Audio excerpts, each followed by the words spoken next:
Então vamos lá. Ontem a gente estava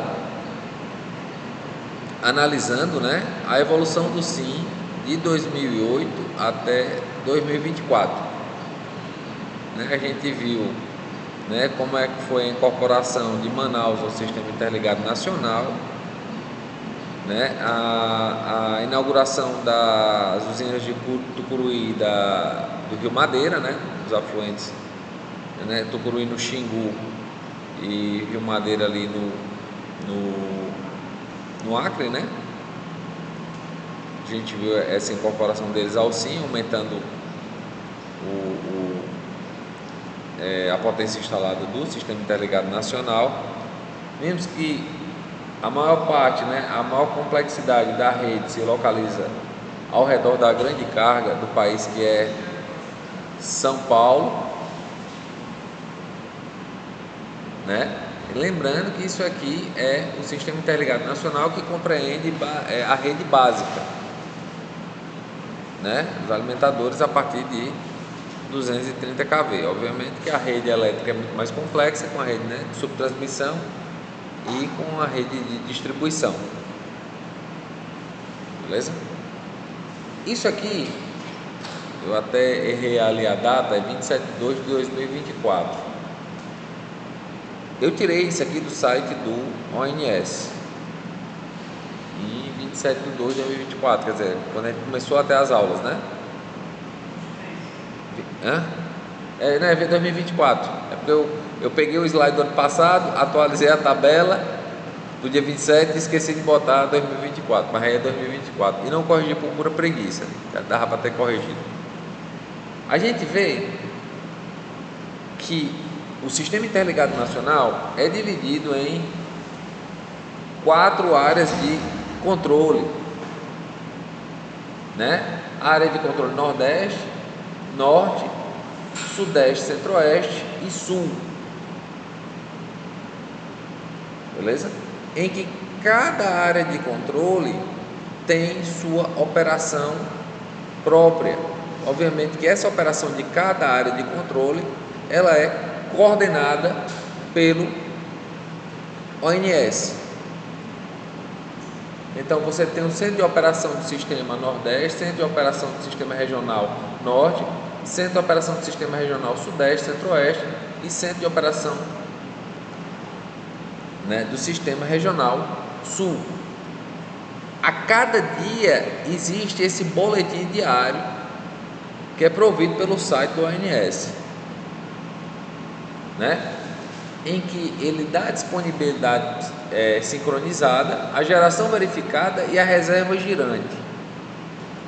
A disponibilidade sincronizada, ela diz respeito a todas as usinas que estão batidas com a rede.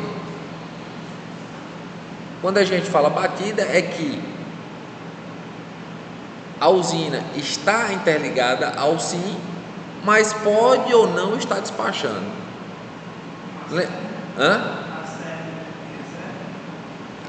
Existem térmicas que ficam de stand-by sem estarem ligadas e podem exigir térmicas com reserva girante. A reserva girante não são aquelas usinas desligadas, são as usinas ligadas e já sincronizadas à rede. Isso. Lembra quando eu peguei e falei para vocês como é que funcionava antigamente? Né? Deixa eu botar aqui. Eu sou o rei do Paint. Paint é... né? Eu vou botar aqui para... Eu sou o rei do Paint. Então o que é que acontecia? Né? Antigamente, né? Quando você não tinha a parte eletrônica de potência, né? Então você tinha... Deixa eu fazer aqui um xizinho aqui para ficar bonitinho, né? Pronto, eu sou o rei do Paint. Se eu soubesse descobrir onde é que tá essa porcaria aqui. Cadê o mouse, rapaz? Tá vendo o mouse aí?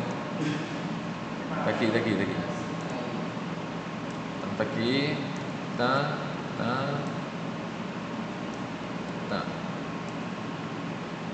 Né? Aí o que é que acontecia? Existiam o cara botava 3 lâmpadas, né? 3 lâmpadazinhas, devia ter feito esses traçozinhos também. Você tinha 3 lâmpadas. E aqui você tinha geração, né? E aqui você tinha a rede.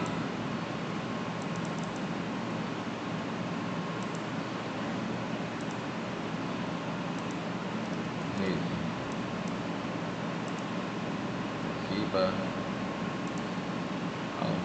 chega isso, né? Você tinha a rede aqui e aqui você tinha a geração. Aí o que é que acontecia?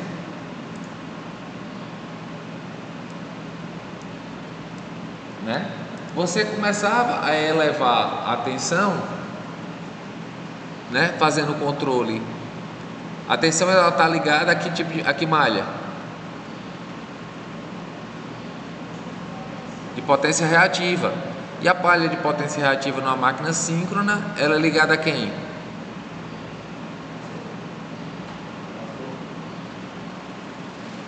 Ao controle de excitação da máquina.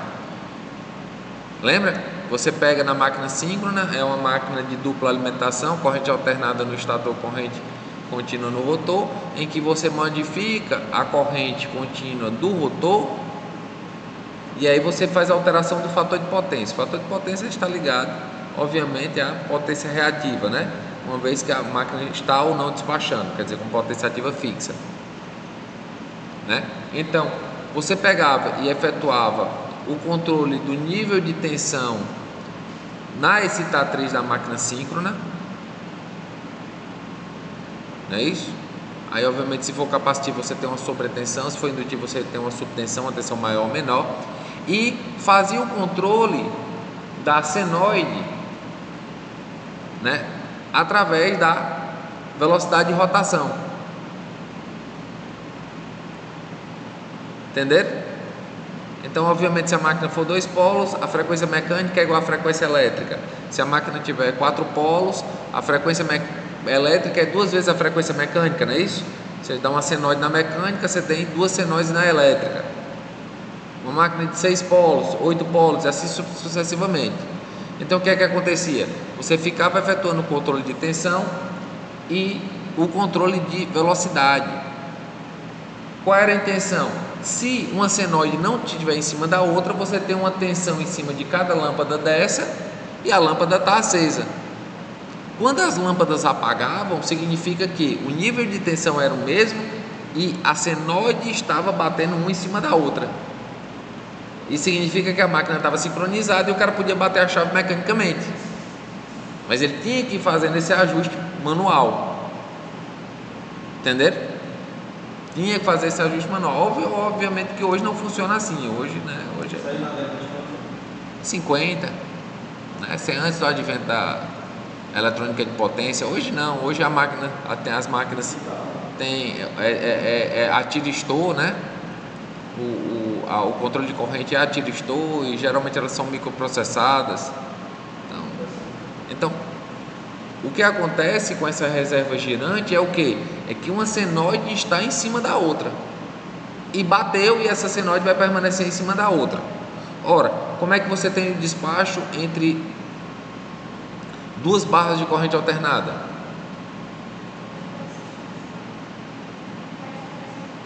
Não, nada disso. Diferença de tensão em corrente contínua. Você eleva a tensão, você tem 5 volts de um lado e tem 4 volts. Exatamente, diferença de ângulo. Para você despachar da barra A para a barra B, você tem que adiantar a barra A, aumentar a velocidade da barra A. Porque a potência transferida em barras de corrente alternada é o produto das tensões dividido pela impedância em sistemas de transmissão. No SIN, no caso, né? É considerado apenas reatância, você despreza a resistência, vezes o seno do ângulo, da diferença do ângulo entre a barra 1 e a barra 2. Se o ângulo da barra 1 e da barra 2 forem iguais, o seno de zero é...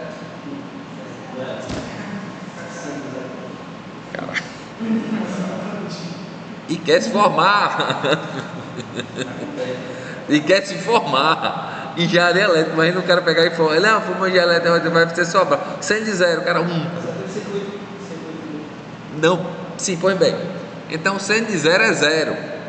Então 100 de 0 é 0, quer dizer, se o ângulo da barra 1 tiver igual ao ângulo da barra 2, você não tem transferência de potência, mas a máquina está lá, basta que você acelere a máquina. É justamente essa reserva girante, ó. Então você, nesse boletim diário, né, a disponibilidade sincronizada foi de 17.591 megawatts e a verificada foi de 16.872 megawatts, ou 16.872 megawatts médios. Quer dizer, existia uma reserva girante de 719 megawatts médios. Quer dizer, 719 megawatts médios estavam sincronizados com a rede, mas não estavam despachando.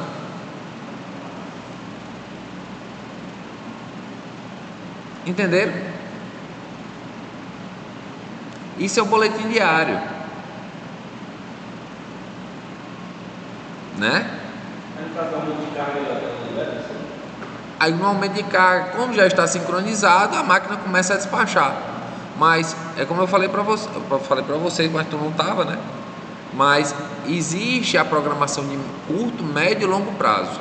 A programação de curto prazo é quando o ONS envia para todas as usinas, né? Primeiro ele envia para todas as áreas de controle regional, e das áreas de controle regional ela envia para as usinas da sua área de controle toda a operação horária. Olha, de 8 às 9 eu quero tanto de despacho, e tanto de tensão, e tanto de despacho de potência ativa, e tanto de despacho de potência reativa. De 9 às 10 é tanto, 10 às 11 é tanto. Eles têm programado mais ou menos quanto é a carga que vai ser naquele dia, e obviamente eles programam o despacho. Como eu falei para vocês ontem,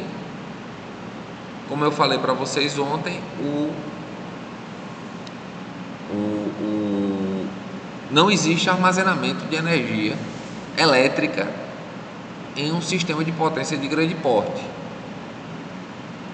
O que é gerado tem que ser igual ao que é consumido, sob pena de você ter variações de frequência e variações de tensão.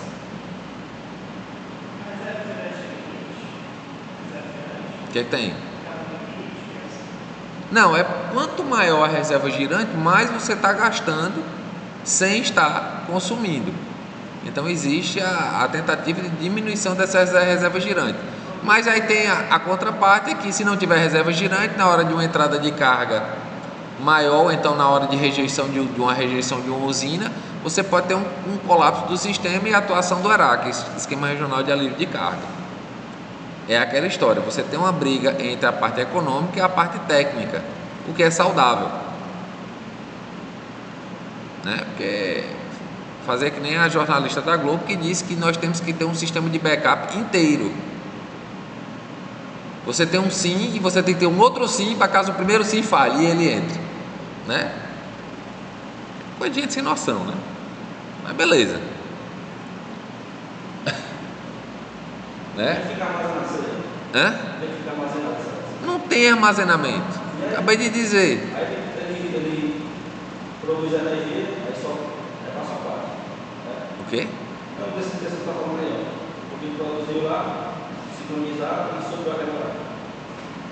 A sincronizada é que é tudo. Não é que sobrou, é que está lá, batida, só que não está despachando. Mas na hora que... Ele está produzindo... Não, ele não está produzindo. Ele está girando como se fosse a vazio e não está despachando. Na hora que precisar despachar, você não tem que ligar a máquina, esperar sincronizar para aí, né, ela poder despachar. Não, ela está ali, quer dizer, por exemplo, se você tiver uma pequena variação de carga, né, que não estava contabilizada dentro do programa diário de operação, aí ela entra, já está lá. Porque existe os parâmetros, que tu não vê na aula, né? Mas existem os parâmetros de frequência e tensão que devem ser mantidos. 59.9, 60.1 de frequência, 0,95,05 PU de tensão. Esses são os parâmetros. Obviamente que tem pequenas variações de acordo com o nível de tensão, mas isso mais ou menos é a regra geral. Então, na hora que você pegar e fugir desses parâmetros, você tem uma determinada quantidade de tempo para voltar para os parâmetros. E se você não tiver essa reserva sincronizada, essa reserva girante, sincronizada, batida, se torna mais difícil, né? Você manter os parâmetros de qualidade do Sistema Interligado Nacional por conta do tempo que ele tem que levar para levar os parâmetros até essas leis de informação, né? Estou pegando aqui, para pegar aqui, porque o próximo slide ele está muito, né, tosquinho, e da outra vez eu fui lá no site do ONS, né? Então fui aqui no site do ONS para mostrar para vocês esse slide aqui.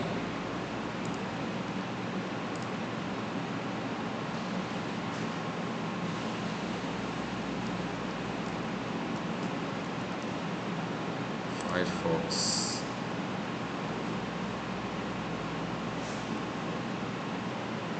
Deixa eu ver aqui. Cadê essa porcaria?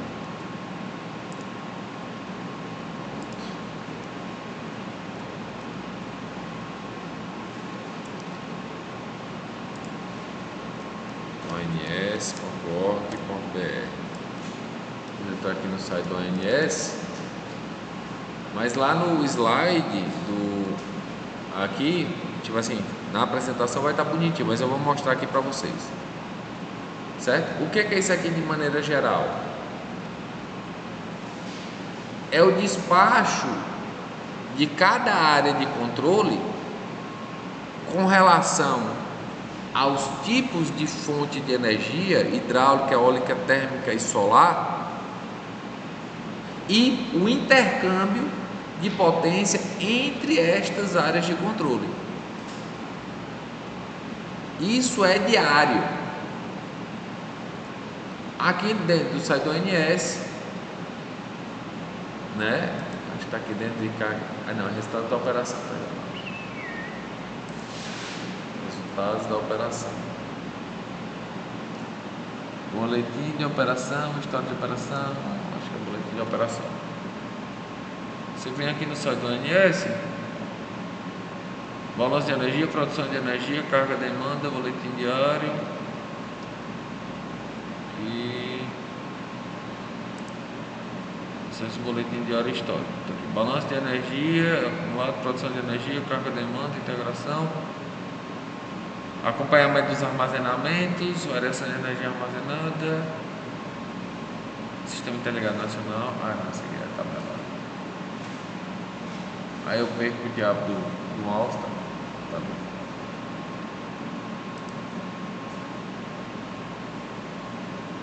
Balanço. Pronto. Aqui, pronto. Exatamente isso aqui que eu tirei. Ó, balanço de energia diário. Vamos ver que dia é esse aqui. Esse aqui eu acho que é de hoje.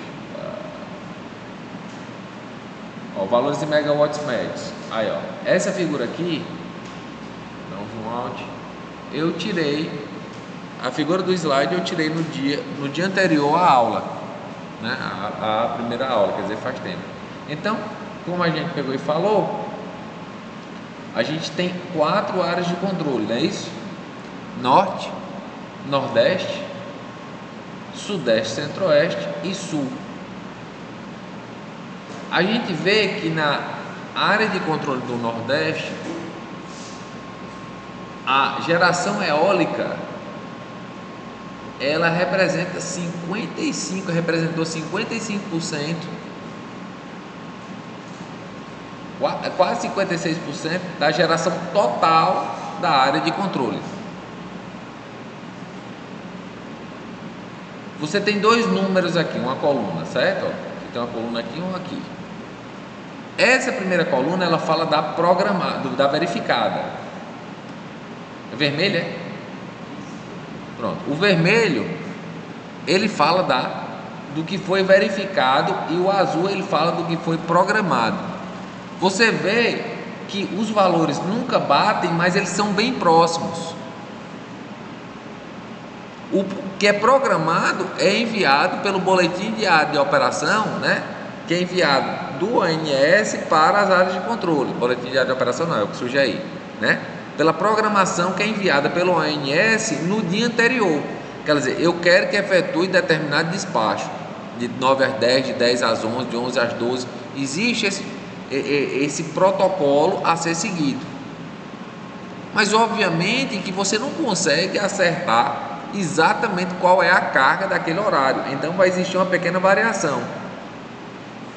Então, ó, por exemplo, a hidráulica, né, a eólica, né, o verificado foi de 8.957 megawatts médios, né, e a programada foi de 8.188 megawatts médios.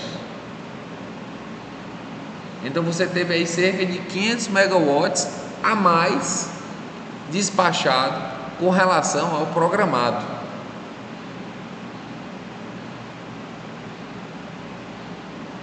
Beleza? Isso é cerca de 6% de variação. Exatamente. Da reserva girante que estava programada. Só que aquela reserva girante ali já é o que foi contabilizado. Isso. Existem determinadas máquinas que estão batidas com a rede e que elas vão começar a despachar em caso de alteração de parâmetros de tensão e parâmetros de frequência. Ali é no final do dia. Qual foi a reserva girante no dia? Você está entendendo? Aquela tabelinha. Ela não diz, olha, o que é que estava disponível. Não. É o que ficou disponível, o que foi que sobrou, que estava batido com a rede e não despachou. Porque você não consegue contabilizar. Você consegue dizer, olha, a reserva girante é de 1.000 megawatts médios. Peraí, como é que você sabe? Você sabe exatamente qual a carga que vai estar despachando no dia anterior? Entender? Então, ó, você teve esse despacho aqui de eólica e você nota que a área de controle no Nordeste, ela enviou para o Sistema Interligado Nacional 2.791 megawatts médios. A seta está para cá, esse número é negativo, significa que o fluxo de energia ele foi no sentido contrário, foi para o sim. E geralmente a área de controle do Nordeste, ela é exportadora. Hã? Isso, não é que ajuda, né? Ela é exportadora. É porque não existe esse negócio de ajudar no sim. Alguém gera e alguém vai ser pago. Se alguém deixou de gerar, alguém vai ter que pagar. Não tem almoço grátis, né? Hã?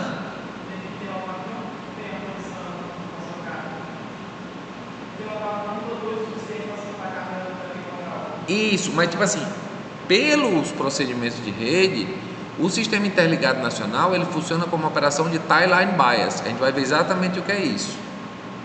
Mas trocando em miúdo, o tie line bias ele diz que cada área de controle ela deve gerar aquilo que consome. Então, o despacho entre áreas de controle ele tem que ser minimizado e a variação de frequência também. O despacho de potência ativa. Você nota que a gente está falando aqui de despacho somente de potência ativa. Sabe que sobrecarregar isso? Se 3 redundanças tivesse acidente? Não existe isso. Não existe isso. Porque existem os parâmetros de frequência. Nos parâmetros de frequência, você tem que manter em 59.9, 60.1, que está ligado à malha de potência ativa. Assim, no caso de toda a região excedente. Se você tiver excedente, o que é que acontece? A frequência começa a aumentar e as máquinas elas começam a ter que diminuir o seu despacho automaticamente.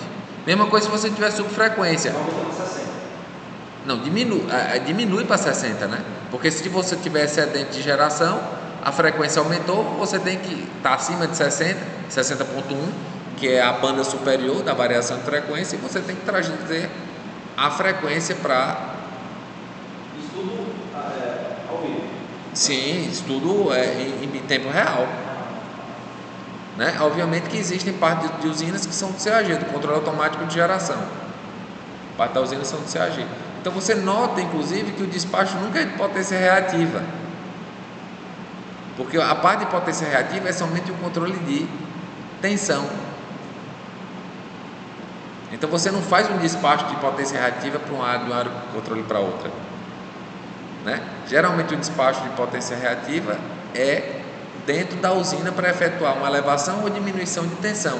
Obviamente que existem outros equipamentos para efetuar controle de tensão sem ser a máquina elétrica, mas o grande controlador de tensão é a máquina elétrica.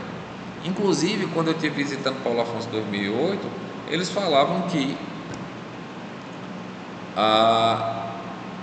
as máquinas de Apolônio Sales, elas podiam deixar de gerar para motorizar, quer dizer, elas, ao invés de gerarem para a rede, elas motorizavam para efetuar um melhor controle de potência reativa. E isso estava dentro do contrato que eles tinham. Foi o que me disseram, né? Não sei se é verdade ou não. Então,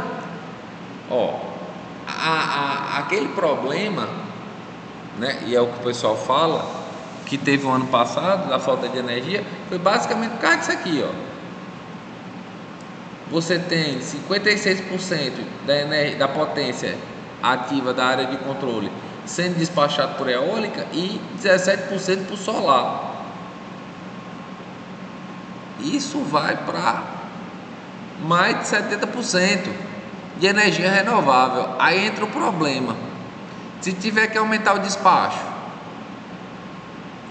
se uma linha de transmissão sair, e aí você tiver que aumentar o despacho de algumas usinas locais para suprir aquela queda da linha de transmissão, você não consegue aumentar o despacho.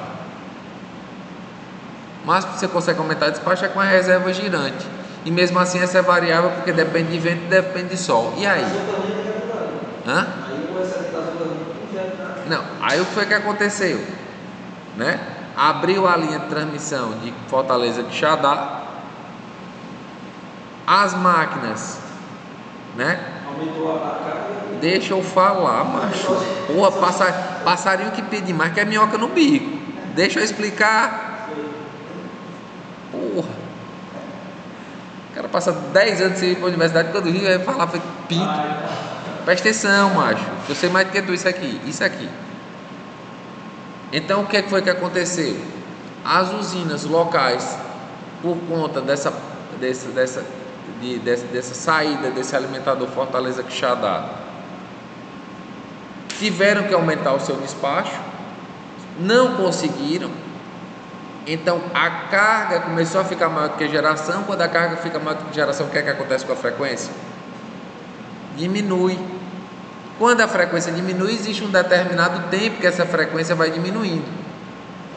Então começou a haver rejeição de usina. As usinas começaram a sair.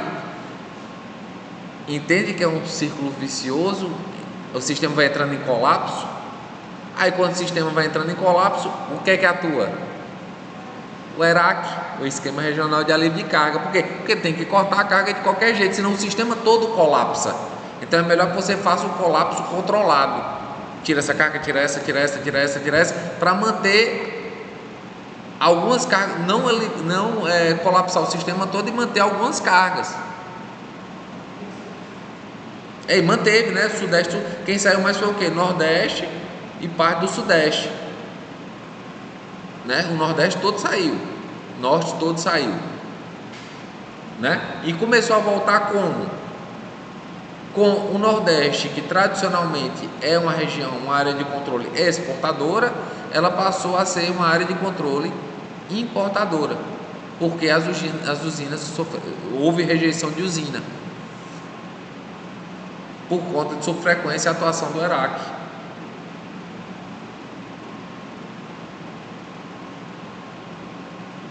Entenderam? Então, né?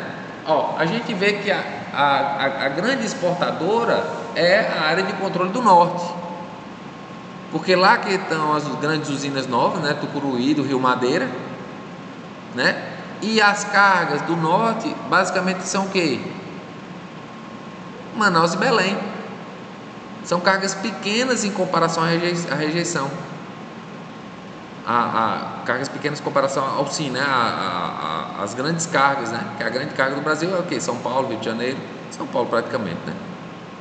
Então, essas usinas foram construídas para suprir o SIM, mas basicamente a área de controle do Sudeste e Centro-Oeste, que é a grande carga, que é a grande área de controle, né? Então, ela é tradicionalmente exportadora. Veja, o quanto ela exportou a mais. O verificado foi 8.202, o programado era 8.588, foi menos 300 megawatts médios, mas em cima de 8.202 megawatts médios, enquanto a área de controle do Nordeste exportou 2.791 megawatts médios, porque lá as grandes usinas são o quê? São as grandes usinas hidráulicas, e aqui no Nordeste a variação, a geração grande é de quê? Eólica, né? São de renováveis, em que você não pode efetuar o controle de despacho. Então, energia renovável é válida, claro, à medida que você deixa de despachar de hidráulica em regiões que há seca. Então você economiza no reservatório e no nível dos rios, como a gente falou ontem, né? Mas veja, a hidráulica no norte, o percentual, 90% são as grandes usinas hidrelétricas.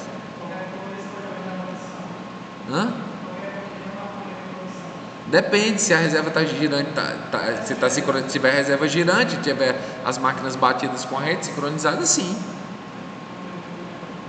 Exato. Mas olha até. Não, ela pode ter hidráulica, pode ter, inclusive eólica. Pode estar batida e pode não estar despachando, porque quem efetua o controle da eólica hoje, né? Eu estou falando das máquinas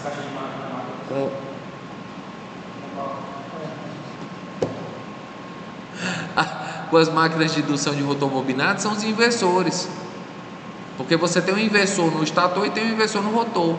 Então aí você consegue efetuar o controle de despacho, você controla o escorregamento da máquina.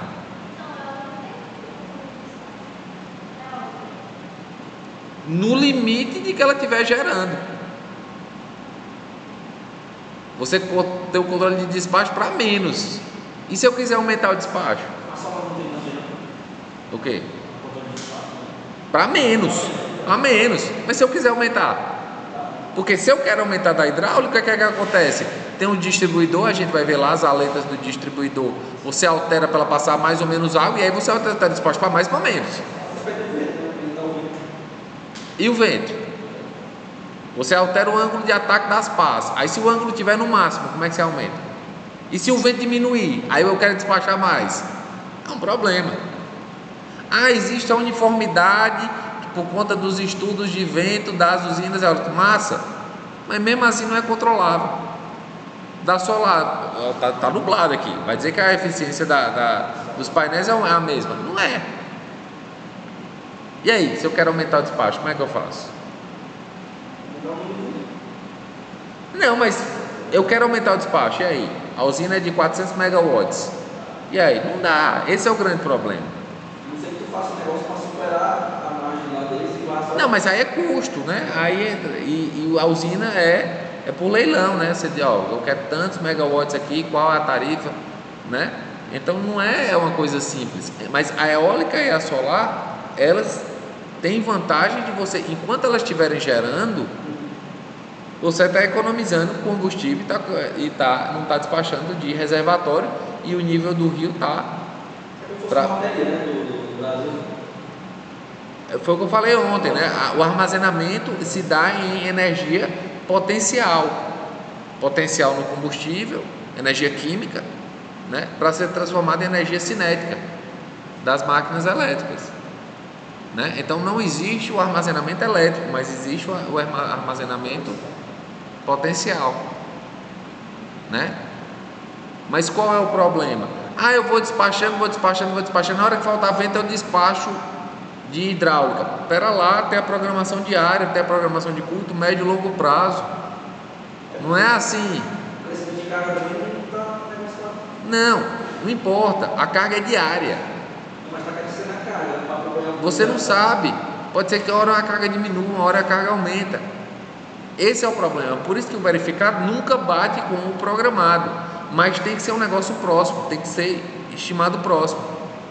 Até porque senão a reserva girante aumenta muito e você paga pela disponibilidade. Se a máquina está batida e não está despachando, você está pagando pela disponibilidade dela, principalmente das térmicas, que a gente vai ver lá no PARPEM, no documento do PARPEM, que eles estão querendo decomissionar algumas térmicas para diminuir o custo marginal da energia elétrica. Mas é a mais segura. Enquanto você tiver combustível, ela está despachando. Se você tiver falta de chuva, que já é um problema mais de médio prazo, você tem um problema. Já eólica e solar já é um problema de curto prazo. Para ter uma oscilação de vento, obviamente eu falo de novo, tem uns estudos de vento, tem uns estudos de incidência solar. O cara não simplesmente pega lá e vai botar um catavento no meio do nada e dizer vai gerar. Não, tem uns estudos, mas óbvio que não dá a segurança que dá uma térmica, que é a mais cara. Entenderam? Então, ó, olha a hidráulica aqui, ó, na Sudeste, Centro-Oeste, ó, quase 80%. Então, a grande geração, ó a hidráulica aqui no Centro de Operação do Sistema Sul, quase 81%.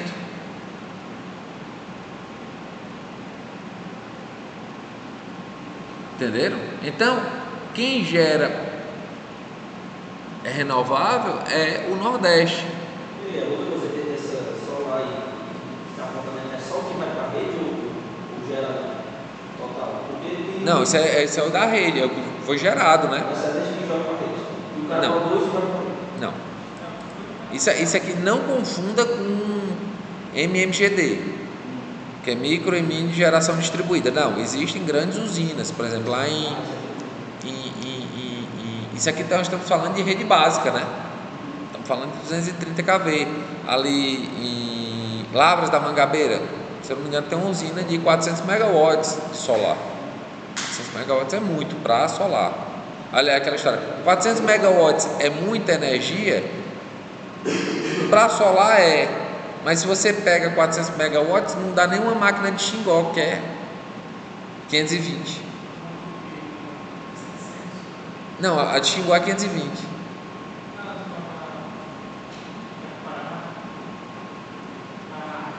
Itaipu. É. Não, é mais. Dá. São 20 não. Tem que dar uma olhadinha. Tem que dar uma olhadinha nisso aí. Isso. Dividido. Isso. 10 Paraguai, 10 Brasil, mas na verdade vem tudo pro Brasil. É porque a população do Paraguai é menor do que a população do Ceará, né? A população do Paraguai são 7 milhões. Sim, foi quem construiu foi o Brasil, né? Exato, mas e quem construiu foi todo o Brasil, né? Mas bom, eu não vou entrar nesse mérito não, já vamos falar de Simão Bolívar. E aí vão dizer da guerra do Paraguai, que mataram as criancinhas, mataram os homens, deixaram lá. E eu não quero entrar nesse mérito não, até porque nossa área aqui de estudo é outra, né? Oi? Alô? Tá deixando o saco essas ligações. O povo liga, eu pensando que é alguma emergência, né? Mas você vê, que o grande mercado consumidor é Sudeste e Centro-Oeste, com grande parte da energia sendo fornecida pela Itaipu Binacional, que é considerada dentro da área de controle Sudeste e Centro-Oeste, mas aqui é tratado em separado, até porque tem Itaipu 50 Hz e Itaipu 60 Hz. Itaipu 50 Hz é Paraguai, Itaipu 60 Hz é Brasil, né? Quer dizer que nós importamos a 50 Hz? Não, né? Lembra o que vai de São Paulo até vai de Foz até Araraquara? É um bipolo em corrente contínua. Então é retificado. Não, mas você vê que a geração de eólica no Sudeste Centro-Oeste é de 6 megawatts, quase nada em comparação ao Nordeste, que é quase 9.000 megawatts, foi quase 9.000 megawatts. Isso aqui é diário, viu? Na verdade, isso aqui é atualizado, eu acho que, não sei se meia hora, uma hora. Isso é verificado. No dia que deu problema, eu fui analisar, foi quando eu bati o olho e disse: rapaz, o problema foi aqui no Nordeste. Porque o Nordeste, a característica dele é de exportadora, e o Nordeste estava importador. Apesar da carga estar bem menor, claro, né? Porque várias cargas tinham saído. Então o Nordeste é inerentemente.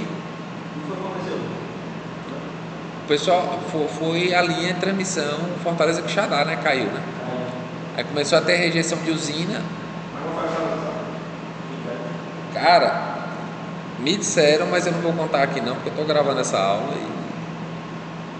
e eu não vou soltar informações que possam me comprometer. Mas posso falar depois o que me disseram. Eu não vou dizer agora, claro, né? A aula aqui vai para o YouTube e eu tenho que me ater a aspectos puramente técnicos. Entenderam? Então, tudo isso você pode entrar lá no site do ONS. Beleza? Tudo isso. Mas você vê que é uma característica da área de controle Sudeste e Centro-Oeste ser inerentemente importadora e da área de controle Norte e Nordeste ser inerentemente exportadora. Nordeste de energia renovável, vai pra puta que pariu. Eu gravei, ó. A Nordeste, a área de controle é inerentemente exportadora de renovável, e a Norte de hidráulica. Beleza? Obviamente que a Sul também ela consome do sistema, tirando aqui vindo, né? Porque a interligação dela aqui pelo SIM é com a área de controle do Sudeste e Centro-Oeste, né? Como a gente vê aqui, né? Ó. A interligação, poxa, vai? Ah, não, porque tá no site do ONS, animal burro. Daqui. Ó, você vê que a interligação do Sul, ele se dá com a área de controle Sudeste e Centro-Oeste. Não existe uma ligação direta do Nordeste e Norte com o Sul. Ó, mesmo na bacia do Rio Madeira, ó, ele vem para onde? Sudeste e Centro-Oeste. Aquela história do bipolo, tem um de corrente alternada, né? 230 que vem para aqui, para Cuiabá, e tem um bipolo que vem direto para São Paulo, em corrente contínua. Aí, o que é que acontece? Quando você chega bem aqui, ó, há somente a ligação do Sul com o Sudeste e Centro-Oeste, e não diretamente com o Norte e Nordeste. Diferente aqui, ó, que você tem uma interligação forte física entre o Nordeste, Norte com o Sudeste, que é a grande carga consumidora.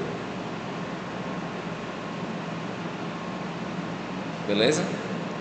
Esse aqui são as perspectivas do PAR, que é o Plano de Ampliação e Reforço da Rede Básica. Existe um documento, PARPEL, né, que é o Plano de Operação de Ampliação e Reforço da Rede Básica, junto com o Plano de Operação Energética, que é o PEL. Isso é um documento que é anualmente revisado, né, em que ele diz que a previsão de carga do SIM é de 20% no horizonte até 2026. Isso aí eu não tirei do novo.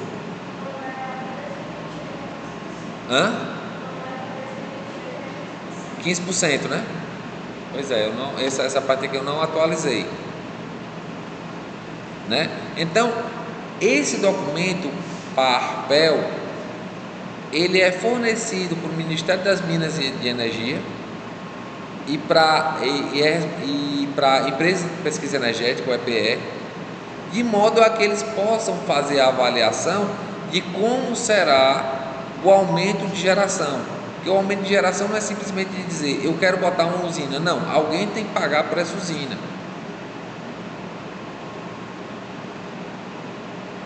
E geralmente é iniciativa privada, então você tem que fazer leilões, aí você tem que fazer leilões de concessão. Aí se for no caso de hidráulica, você tem o quê?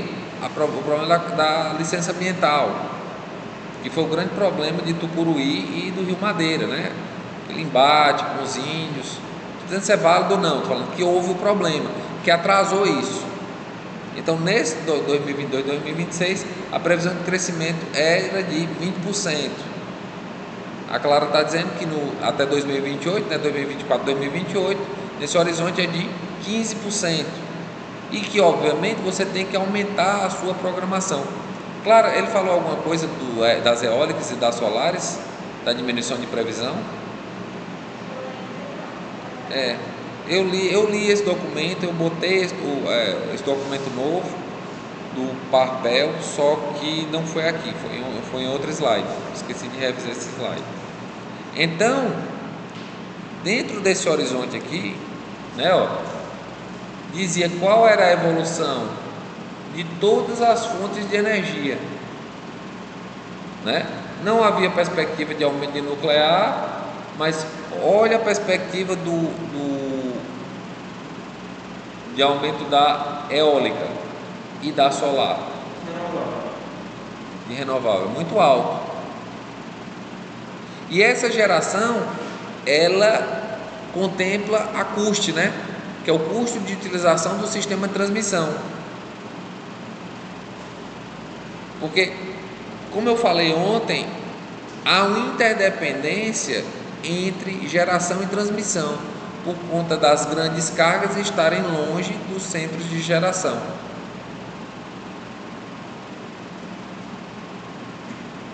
Né? O que não acontecia, por exemplo, com Manaus, quando a Manaus era sistema isolado. Manaus estava sozinha e a geração de Manaus tinha que ser em Manaus, só com térmica. Só que a gente viu que em 2014 Manaus foi interligado ao Sistema Interligado Nacional.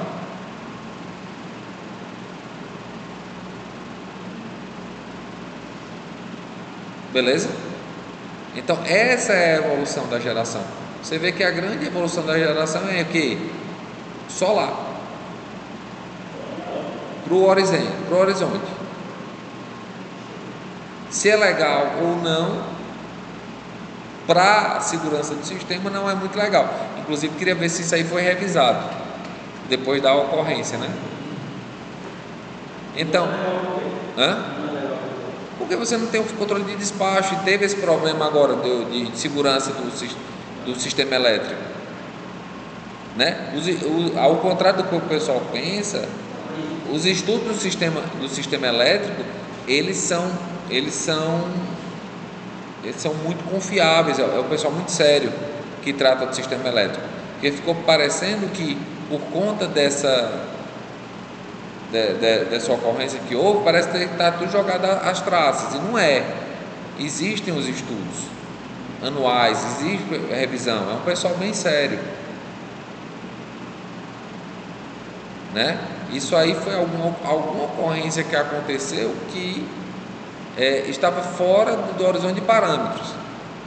O pessoal disse para mim o que foi que aconteceu, e não era alguma coisa de estudo de previsão de carga, era algo que tinha acontecido bem antes. Eram parametrizações que tinham acontecido bem antes e que essas parametrizações não foram revisadas para os critérios novos. Não estava. Isso foi parametrização. Então, no documento Parpel, né, ele prevê um aumento de 7.851 quilômetros de linha de transmissão e um acréscimo de 20.046 MVA. Um aumento da capacidade de exportação, e esse aí é o grande problema, que eu acho que esse foi revisado. do Nordeste de 11.000 megawatts médios para 15.400 megawatts médios. Isso, aí tem que ver no documento novo se isso ainda está previsto, esse aumento de exportação da área de controle do Nordeste, por conta de que a geração é inerentemente renovável, que você não tem o controle de despacho. Com relação ao Norte, né, é mais tranquilo porque lá é hidráulica,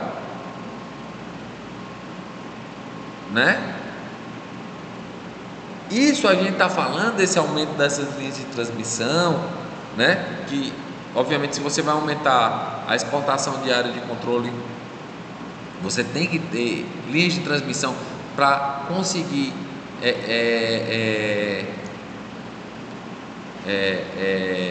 escoar esse despacho, né? Todas essas linhas de transmissão de 7.851 quilômetros de linha de transmissão está ligada à rede básica, como eu falei para vocês, né?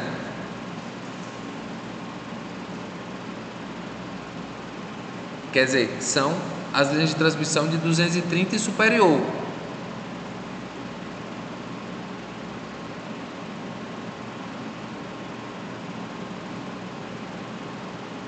Beleza?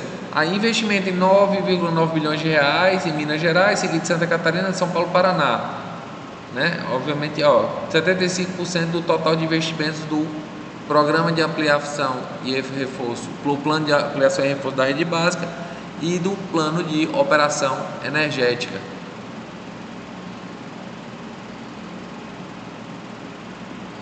Né? Ainda no papel, aí que eu acho que modificou, aumento da geração solar no Nordeste e do Sudeste, com o crescimento das eólicas no Nordeste, para aumentar a concorrência com as usinas de fio d'água do Norte. O que é isso? Não é aumentar a concorrência, quando ele fala, não é porque uma vai suprir a outra. Não, é porque você tem que reservar. As usinas de fio d'água você tem que manter o nível do rio.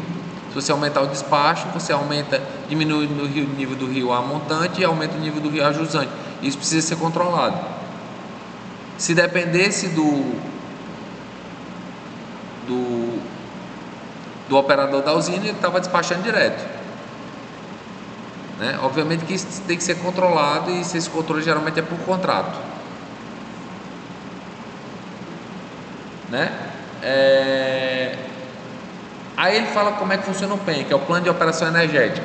É outro documento, Planejamento de Operação Energética, PEN. Né? Aí o PEN 2022-2026, aí ele fala que os 2 primeiros anos são feitas as análises conjunturais para os cenários hidrológicos prospectados e probabilidade de violação de níveis mínimos estabelecidos. Isso quer dizer que você tem um nível mínimo estabelecido de reservatório, você tem um nível mínimo estabelecido de nível de rio para as usinas. E você vê a perspectiva de chuva nesse período. Qual a probabilidade? Vai chover mais ou vai chover menos? E aí são essas análises dos 2 primeiros anos. No segundo, que é do segundo horizonte, que corresponde aos 3 últimos anos, né, apresenta caráter estrutural. Quer dizer, você vai verificar como é que vai se comportar, o que é que você vai pensar como aumento de estrutura para melhorar o sistema interligado. E é nessa análise aí que provavelmente está entrando esse problema que teve agora em 2023, sobre a diminuição de despacho de fontes renováveis.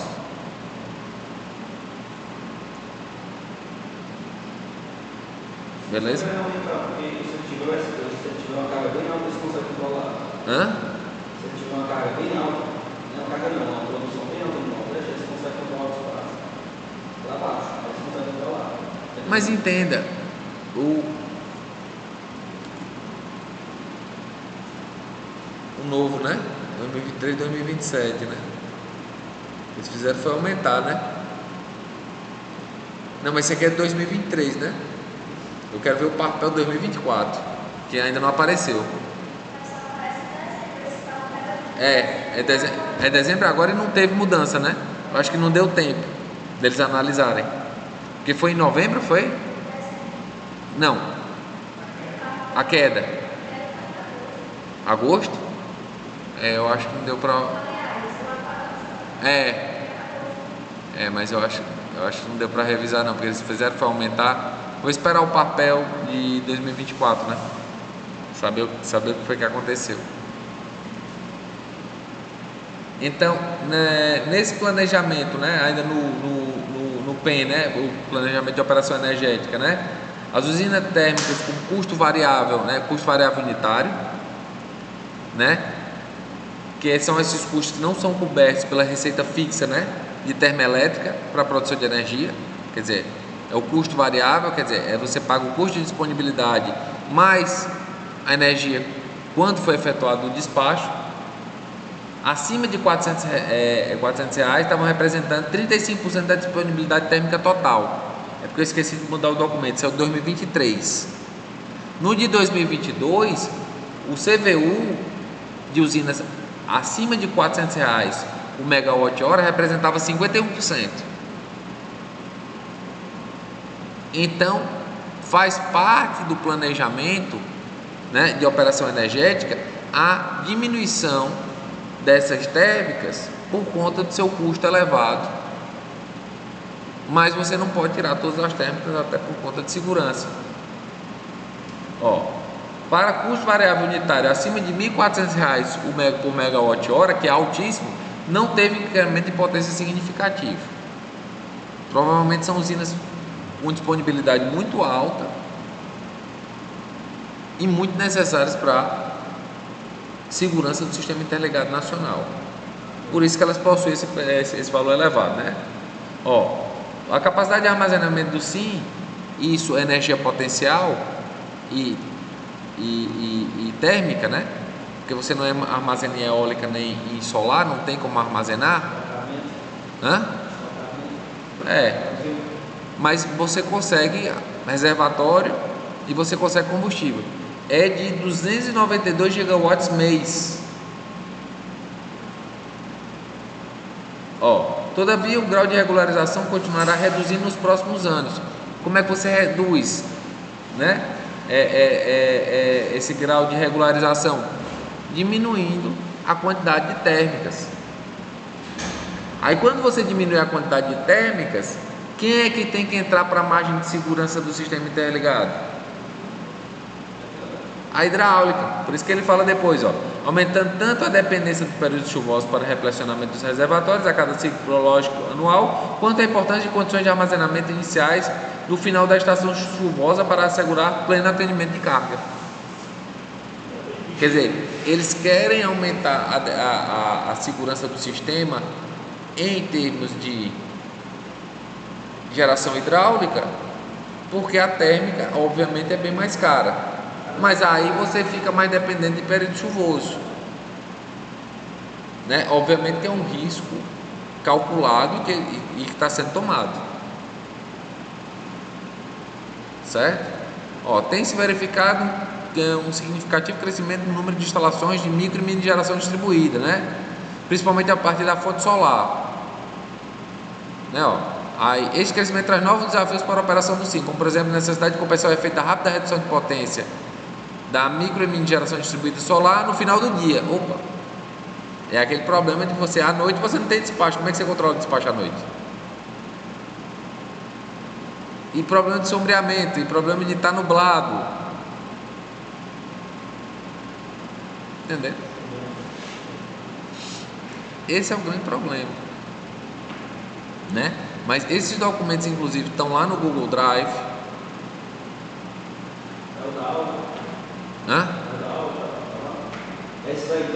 Isso, estão lá no Google Drive? Estão? Claro.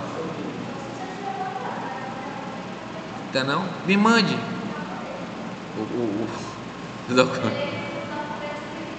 Tá bom, eu vou mandar. Pronto, eu vou pegar e vou colocar. Esse documento cai na prova, viu? Vai ter que ler o documento todo. E eu digo que essa é a parte mais fácil da disciplina. Então, como eu falei para vocês, né? Você tem um ambiente de estudo e tem um ambiente de execução de operação. O que interessa mais para a gente, no caso, para entender como é o funcionamento do SIM, é o ambiente de execução e operação, né? Como a gente falou, o ONS, Operador Nacional do Sistema Elétrico, né? Ele divide o Sistema Interligado Nacional em 4 partes. Nordeste, com sede em Recife, que era a sede antiga da CHESF, quando a área de controle do Nordeste era isolada. Então já funcionava como área de controle, né? O Nordeste era a área de controle isolada. E esse controle da operação era em Recife, então o Regional Nordeste ficou em Recife. O Sudeste Centro-Oeste, que fica no Rio de Janeiro. Do Norte, a Operação Regional do Norte fica em Brasília. E o do Sul fica em Florianópolis, sendo que quem coordena essa operação nacional, sendo a operação do Sistema Nacional, COSN, fica em Brasília.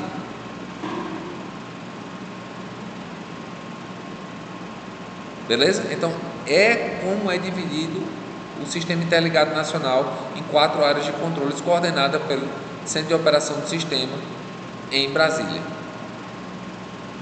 E a gente vai ver essas definições de área de controle, né? Esse aqui fala de como é o planejamento da operação, como é que são realizados os estudos, como é que são realizadas as avaliações de curto, médio e longo prazo, através do documento PARPEL, PEN, né?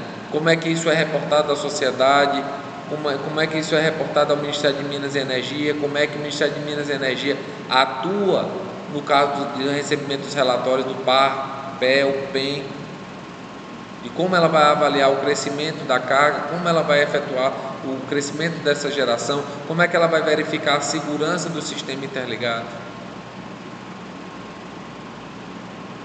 É basicamente a elaboração dos relatórios, e esses são entregues à empresa de pesquisa energética e ao Ministério de Minas e Energia, de modo que eles realizem um estudo, que eles recebam esse estudo e realizem o planejamento,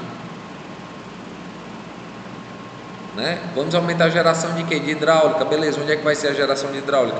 Onde é que nós vamos efetuar o leilão?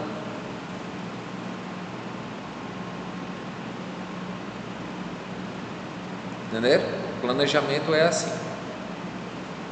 Então, esse aqui são fotinhas que eu tirei das operações nível 3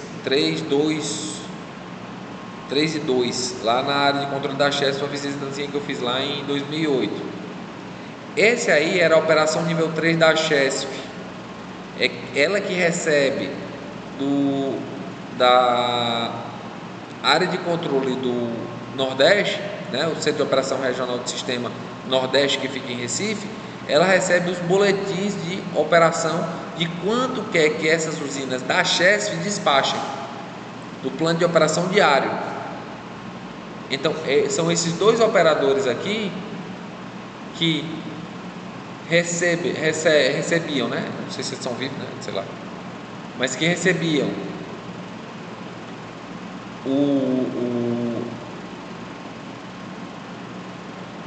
o relatório diário e repassavam essas exigências do ONS, do Centro de Operação do Sistema Regional Nordeste, para as usinas. Então aí funcionava o controle de todas as usinas ali naquela bacia do São Francisco da CHESF, operação nível 3, né? Aqui, obviamente, eu pedi para esse senhor era simpático, rapaz, legal danado, né? Que eu pedi para ele ficar do lado para mostrar esse monitor da operação nível 3 mostrava velocidade da água do rio, quer dizer, para você saber quanto é a velocidade está saindo de uma usina para outra, nível de aumento de despacho de cada usina. Era um grande supervisório. Isso aqui não foi uma visita que eu fiz à CHESF. Eu banquei minha visita à CHESF para porque eu estudei, eu quero saber como é que funciona na prática. Aí eu banquei, fui lá para Paulo Afonso, consegui lá uma visita e o pessoal me levou. Aí me mostrou tudo. Aí foi quando eu associei o que eu tinha estudado ao que é que acontece na vida real. Eu tenho mais fotos, só que minha ex-esposa apagou, porque tinha umas fotos da ex-namorada, ela apagou tudo, né? Eu falei, cadê minhas fotos? Eu tô separado dela e perdi a porra das fotos, né? Tinha umas fotos lá com os bancos de tiristor, né? Para fazer o controle de excitação com os controladores microprocessados lá que faziam o controle. Pô, era coisa linda. Ela apagou tudo.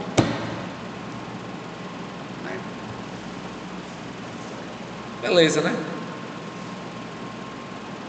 Aí aqui a operação nível 2, ó, aqui em Apolônio Salles, que lá estava lá Mochotó, né, ó. Aí esse cara tem ido ao banheiro, são geralmente 2 pessoas.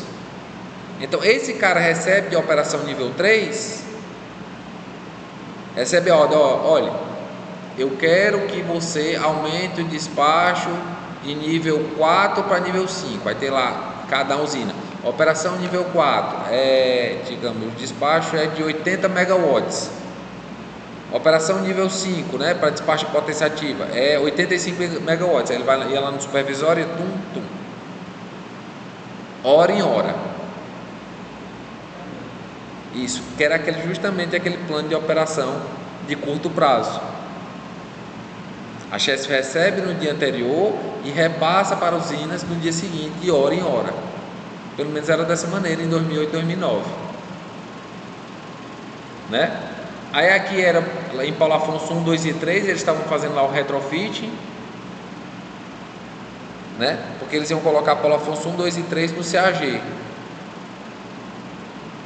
né? Eles estavam fazendo retrofit para Paulo Afonso 1, 2 e 3 na época, né? Está pronto já, foi 2008, 2009, 2024, isso aí já estava ficando pronto quando eu fui fazer a visita.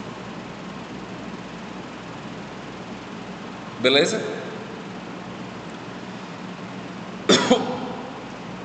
Aqui é basicamente o submódulo 2.4.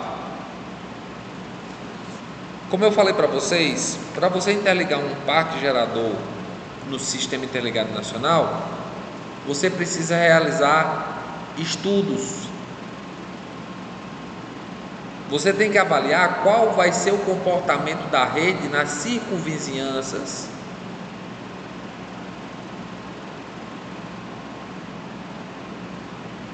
Qual vai ser o impacto dessa nova geração dentro das circunvizinhanças da rede. Você tem que realizar um estudo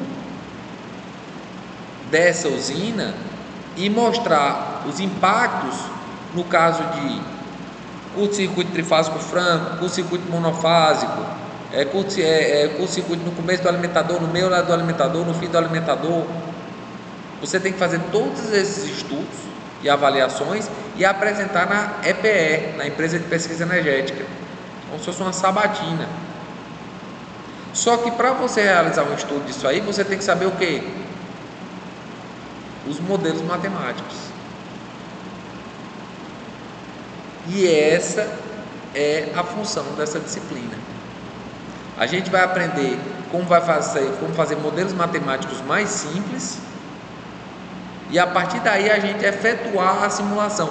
E quais são esses estudos? Está dentro de premissas, critérios e metodologias de estudos para estudos elétricos do submódulo 2.4 do ONS. Sim, não, os parâmetros dependem, né? E também o modelo matemático. Porque você tem um modelo matemático para máquina de indução rotobobinada. Você tem um modelo matemático para o inversor do estator e inversor no rotor de uma eólica, de rotobobinado. Você também tem máquinas síncronas. Antigamente o pessoal utilizava máquinas síncronas para eólica. Então já era outro modelo matemático. Exato, rajada, você está entendendo? Todos esses parâmetros. Esses modelos matemáticos a gente vai desenvolver aqui, né? Por exemplo, da hidráulica, a gente vai desenvolver um modelo matemático. Mas os controladores, os modelos dos controladores muitas vezes são dados pelo próprio fabricante. Obviamente modelos simplificados, porque eles têm segredos industriais. Vou mostrar aqui de um fabricante aqui.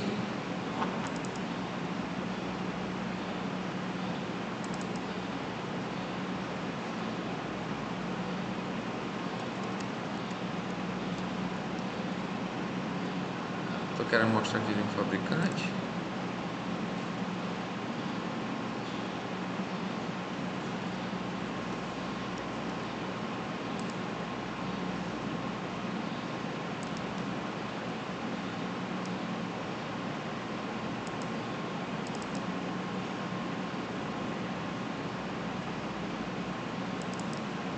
Estou querendo abrir aqui, não estou conseguindo.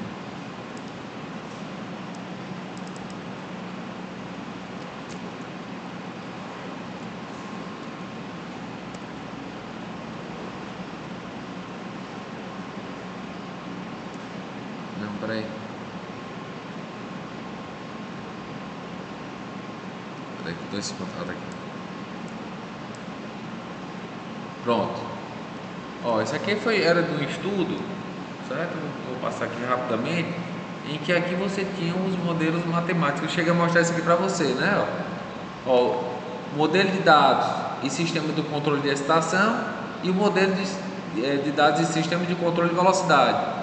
Você nota que é interpretado como dois controles separados. Por quê? A malha de tensão é uma malha elétrica muito mais rápida que a malha de frequência, que é uma malha mecânica. Né, ó? Mas se você vê aqui, ó, no caso desse sistema de excitação, esse aqui é uma térmica lá de Campina Grande, né? É dado o diagrama de blocos, ó, com transformada de Laplace para você realizar a simulação no Anatem. Da mesma maneira, ó, é dado o diagrama de blocos do sistema de controle de velocidade, ó, um PD aqui, ó. Né? Então, o que a gente vai fazer nessa disciplina é justamente isso. A gente vai desenvolver alguns modelos matemáticos para vocês entenderem como é que se desenvolvem esses modelos matemáticos. Mas muitos dos modelos matemáticos que você vai utilizar na vida real são fornecidos pelo próprio fabricante.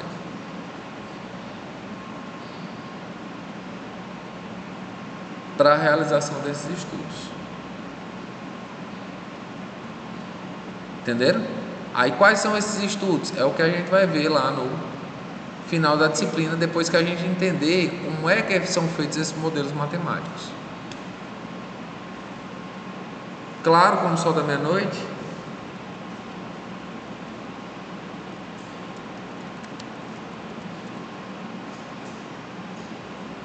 Beleza?